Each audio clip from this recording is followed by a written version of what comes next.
तर नमस्कार मित्रांनो, पुन्हा एकदा तुमचं आपल्या ब्लॉगमध्ये स्वागत आहे. तर आज आपल्याला जायचं आहे कॉलेजला. तर कॉलेजला जायसाठी आपण आलो गावात आल्यावर डायरेक्ट बसमध्ये बसलो. बसमध्ये बसल्यावर बस काय रिकामीच होती. डायरेक्ट एक शूट काढला. शूट घेऊन पोचलो रेणावीच्या घाट. रेणावीच्या घाटात गेल्यानंतर नजारा एक नंबर बघण्याजोगा झालेला. रेणावीच्या घाटातनं पोचलो विट्यात गेल्यावर महाराजांचं दर्शन घेतलं. दर्शन घेऊन गेलो कॉलेजवर गेल्यावर सर्व थांबलेली ऑफिसजवळ गेलो. ऑफिसजवळ गेल्यानंतर आपल्याला पण कंप्लीट करायचं होतं नोट्स. राहिलेली एक साईन घ्यायची होती. तोपर्यंत लाईन बघून म्हणलं परत येऊ. तोपर्यंत इकडे यश भेटला.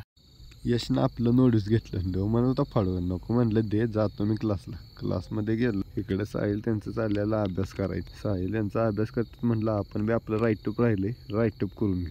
नंतर बसलो मी माझं राईटअप करून झालं. म्हटलं जेवण करून घेऊया. मग लॅबलाच बसून सगळं एकत्र जेवण करून गेलो. कॉलेजच्या कॅम्पसमध्ये कन्स्ट्रक्शनचं काम चालू होतं. तिकडे गेलो. तिकडे विश्वजित वरनं खाली बघत होता. विश्वजित म्हणला वरनं खाली गेलं की डायरेक्ट खालनं वर येणार.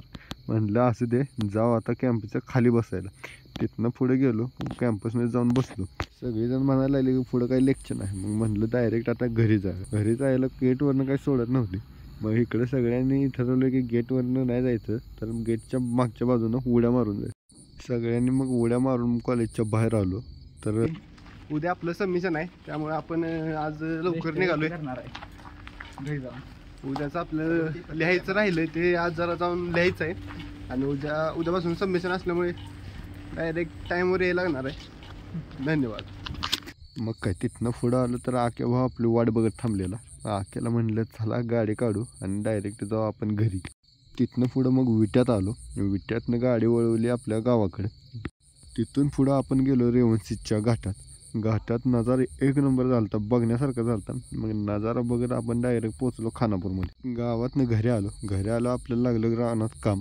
मग म्हणलं आधी काम करून घ्या. रानात गेलो. राहिलेलं जे काम होतं ते करून घेतलं. नंतर मग आपण गेलो खानापूरमध्ये. खानापुरात जाताना गाडी व्हायला लागलेली एकदम वायबर. उतरून बघितलं तर गाडी झालती आपली पंक्चर. मग डायरेक्ट पंक्चरच्या दुकानात गाडी घेतली.